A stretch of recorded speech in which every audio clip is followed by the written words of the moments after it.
Salut, moi c'est Maurice et bienvenue sur cette chaîne dédiée à l'appréciation du bon vin.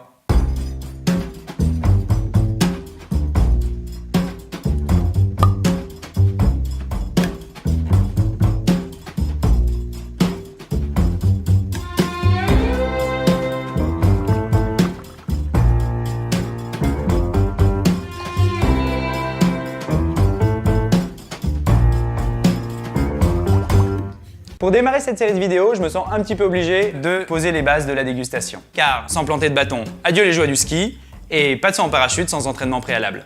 De même, je préfère prendre mes précautions avant de vous laisser jouer avec le tire-bouchon.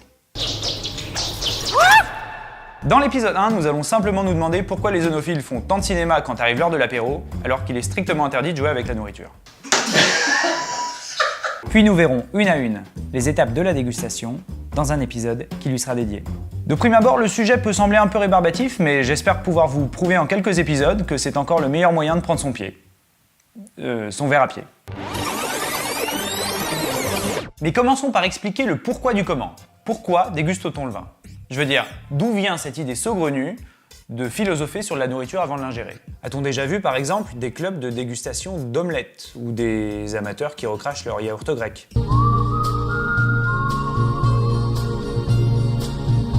Pour comprendre le fondement de cette pratique, il faut préciser que la dégustation telle qu'on la connaît a été formalisée par M. Émile Pénaud, qui est considéré à juste titre comme le père de l'œnologie moderne. Envisagée comme un moyen de contrôle pour la production et le négoce des vins de qualité, elle a finalement été adoptée par les vignerons, mais aussi par les amateurs, dans leurs recherches hédonistes qui poussent le bouchon toujours plus loin.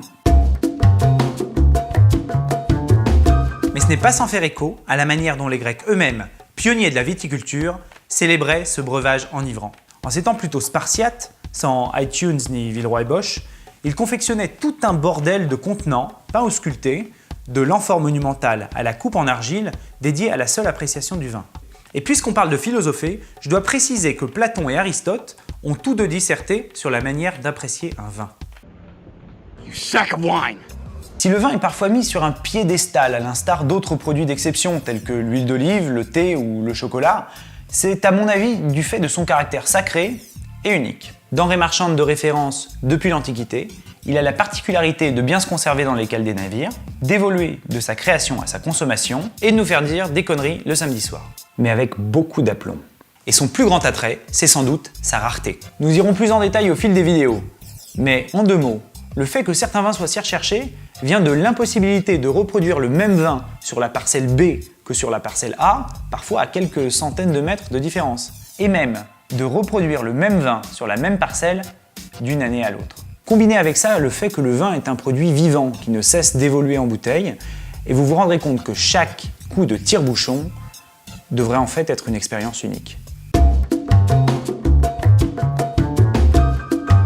Ceci étant, je parle évidemment des vins bien faits, principalement des vins de vignerons, et pas des...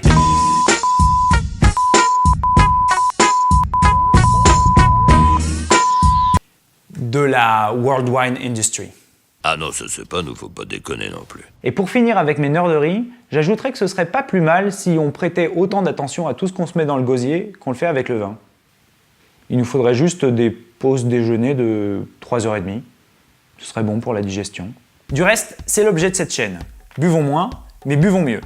Et si quelqu'un anime des clubs de dégustation d'omelettes, qu'il me laisse un commentaire en bas de page. Mais trêve de baliverne et rentrons dans le vif du sujet avec les 3 étapes bien connues de la dégustation, la robe, le nez et la bouche. Vous allez me dire, ce sont pas 3 étapes, ce sont 2 parties du corps et un vêtement. Peut-être, mais on va quand même commencer avec la robe. La robe, c'est comme pour les chevaux, c'est le petit nom qu'on donne à la couleur du vin. La couleur, et pas seulement. En fait, il s'agit d'en analyser tous les critères visuels. Mais pourquoi diantre regarder le vin? Est-ce que ça suffirait pas simplement de le boire?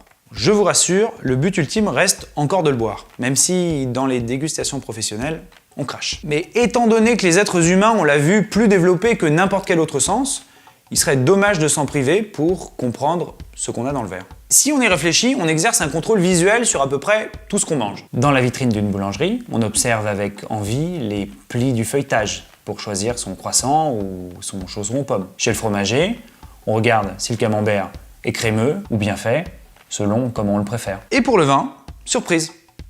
Aucun autre critère de choix que l'étiquette et le sourire du caviste. D'où le besoin naturel d'y jeter un œil. Lorsque je dégoupille un bandol, je ne m'attends forcément pas à la même chose que lorsque j'ouvre un Volnay. Son origine, qu'on appelle aussi son appellation, implique des normes de production qui lui donnent un caractère unique et reconnaissable.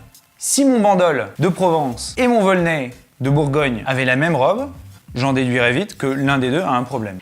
Et c'est bien là le plus dur à enseigner. Pour pouvoir tirer des conclusions d'une robe, mieux vaut savoir à quoi s'attendre.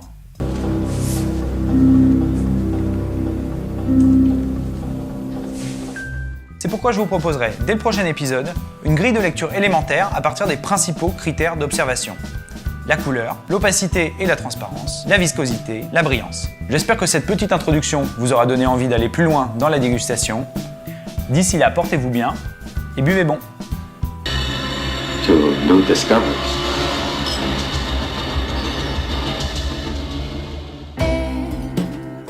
You wake up, you could take my arms and legs and put the boxes back in place, but I know what you're famous for. You'll do your disappearing at one time more, and you caught against the grain. I'll tell the white dog.